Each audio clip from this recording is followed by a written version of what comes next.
Bonjour à toutes et à tous, bienvenue sur KTV et Crazy FM pour un temps de parole en direct à la radio et à la télévision.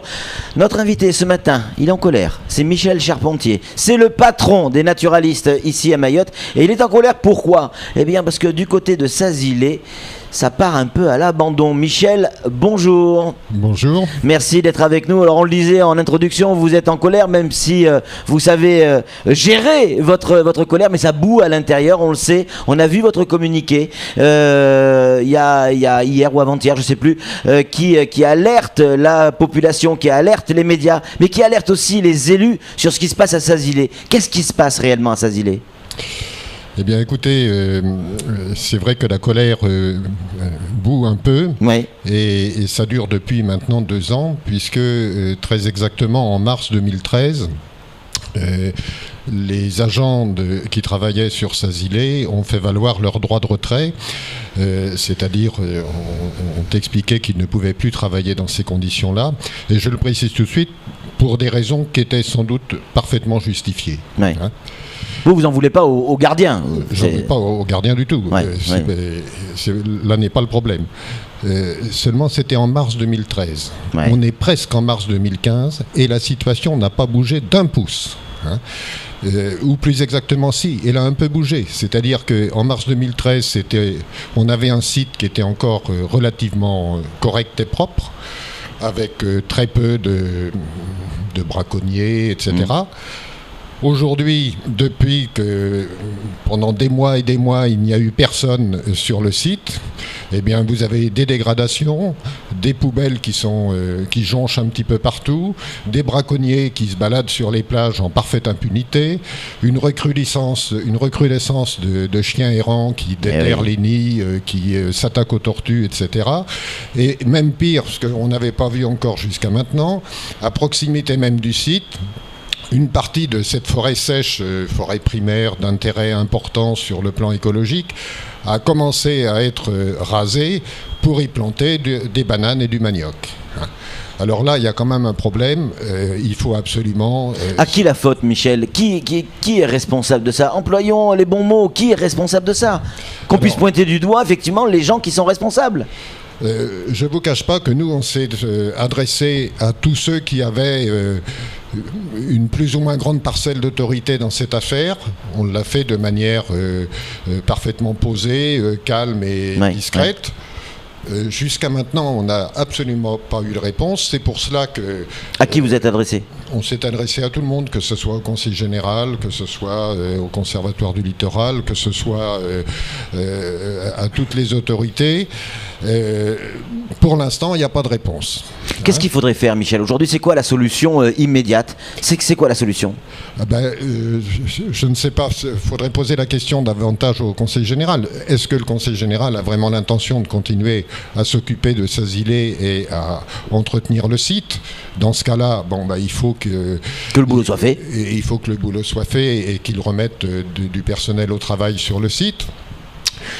S'il ne veut pas s'en occuper, ce qui est peut-être possible aussi, ils ont peut-être d'autres tâches, j'en sais rien. Dans ce cas-là, il faut savoir... Le confier, déléguer. Il faut savoir le déléguer à d'autres. Et les naturalistes pourraient s'en occuper ? C'est pas notre ambition, mais je crois qu'on ferait beaucoup moins mal que ce qui se passe en ce moment.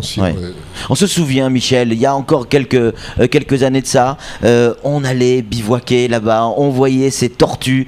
Évidemment, il y avait toujours des gardiens qui venaient, je sais parce qu'on avait fait, je me souviens, une émission 100% Mayotte là-dessus, les gardiens qui venaient nous réveiller dans la tente pour voir les tortues qui montaient. Là, ils nous expliquaient ce qu'il fallait faire, pas faire, etc.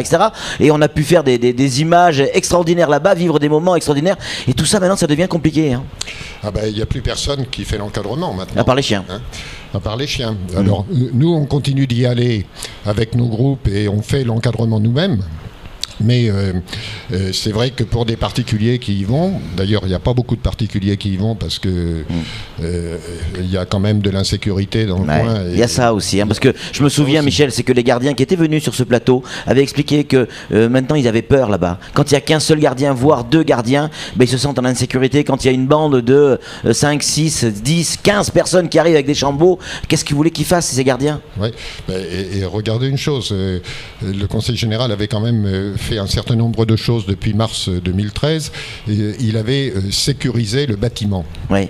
Les gardiens n'étaient pas revenus, mais le bâtiment avait été sécurisé. Sécurisé, c'est-à-dire ils avaient mis des portes métalliques plus des grilles avec des gros barreaux à l'intérieur. Oui. Vous avez vu sur la photo qu'on vous a transmise, non seulement la porte blindée a été arrachée, ouverte, mais en plus les barreaux ont été retournés pour pouvoir aller chercher ce qu'il y avait à l'intérieur dans la pièce. Flo, une réaction? Oui, justement, parce que là on n'est quand même pas sur n'importe quel endroit, on est sur un endroit qui devrait véritablement être protégé, qui représente une véritable richesse. C'est juste scandaleux. On part d'un constat de 2013, en 2 ans, on aurait dû réagir déjà. Ah ben ça c'est sûr, oui. Je confirme qu'on aurait dû réagir. Moi je ne vous cache pas qu'à chaque fois que j'emmène des groupes là-bas, les gens sont horrifiés de voir comment on laisse aller à volo le patrimoine de Mayotte. Quand je parle du patrimoine, c'est pas seulement la maison des gardes. Hein, c'est pas seulement la maison du gouverneur. C'est pas seulement la plage de Sazilé. Voilà. Mais c'est aussi toute la forêt sèche du sud de Sazilé. C'est les tortues qui fréquentent ce site. C'est un site en même temps d'un intérêt touristique tout à fait primordial, d'accès relativement difficile. Et naturel. Touristique et naturel. Et naturel, bien sûr. Alors il y a eu, on va donner la parole à Samuel, mais il y a peu de temps de ça, à Toumani Harouna, qui était déjà venu sur le plateau tirer la sonnette d'alarme, vous l'avez certainement entendu, vous nous a montré un certain nombre de photos et d'images vidéo horribles, où on voit effectivement des chiens s'attaquer à une tortue vivante. Ce genre de spectacle dramatique, vous aussi vous l'avez vécu? Oui, on a déjà vu des choses comme cela. Oui. Et bon, là, je pense qu'il y a une solution qui est relativement simple et qui relève, autant que je crois, des services vétérinaires. C'est de faire la chasse aux chiens errants, d'essayer de les capturer et de les neutraliser. Il y a des dizaines et des dizaines de chiens errants, un petit peu partout à Mayotte, peut-être même des centaines d'ailleurs. Oui. Et il faut les capturer, les mettre en fourrière et voilà.